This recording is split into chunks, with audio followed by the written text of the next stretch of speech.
High, আমি অঙ্কিতা। আমার YouTube চ্যানেলে সবাইকে ওয়েলকাম। আজ আমি টিস্যু পেপার দিয়ে রোজ বানাবো। তো প্রথমে টিস্যু পেপারটা ফোল্ড করে নিচ্ছি এইভাবে ফোল্ড করে নেওয়ার পর একটা কাঁচের কাপ নিয়েছি, তাতে আমার ওয়াটার কালার দিয়ে পিঙ্ক কালারটা কাঁচের ধার বরাবর দিয়ে দিলাম। এবারে গোল শেপ করে নিলাম। এবারে এই গোল শেপটাকে কেটে নিলাম, নিয়ে ক্রিমসন লেক ওয়াটার কালারের সেটা নিয়ে এই যতগুলো গোল রাউন্ড করে শেপ কেটেছি তার চারদিক দিয়ে পুরোটা কভার করে নেব। একটু বেশি জল জল থাকলে তাহলে কালারটাও ছড়িয়ে পড়বে এবং ফুলের পাপড়িগুলোও দেখতে ভালো হবে।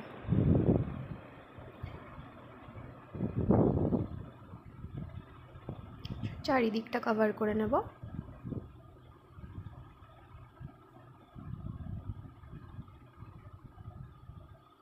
এবারে একটার পর একটা ছাড়িয়ে দেব। এগুলো ভিজে গেছে, তার জন্য একটার পর একটা জুড়ে গেছে, আস্তে আস্তে ছাড়িয়ে নেব। এবারে কাঁচের কাপের ওপরে একটার পর একটা সাজিয়ে সাজিয়ে যেতে থাকলেই গোলাপ ফুল তৈরি হয়ে যাবে।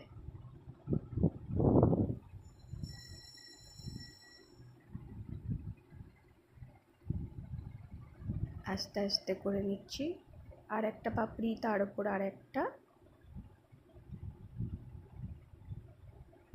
এইভাবে আরও একটা দিলাম। মাঝে মাঝে আমি একটু ফেভিকল ইউজ করছি যাতে এগুলো ভালোভাবে বসে যায়।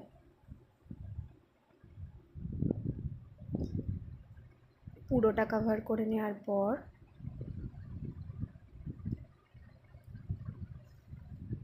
এবারে আমি ফুলটা বের করব।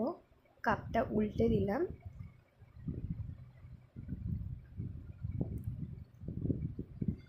ওয়াও, কত সুন্দর ফুল তৈরি হয়ে গেছে। এইভাবে তোমরাও বানিয়ে নাও, খুব সহজ। বাই, দেখা হবে নেক্সট ভিডিও।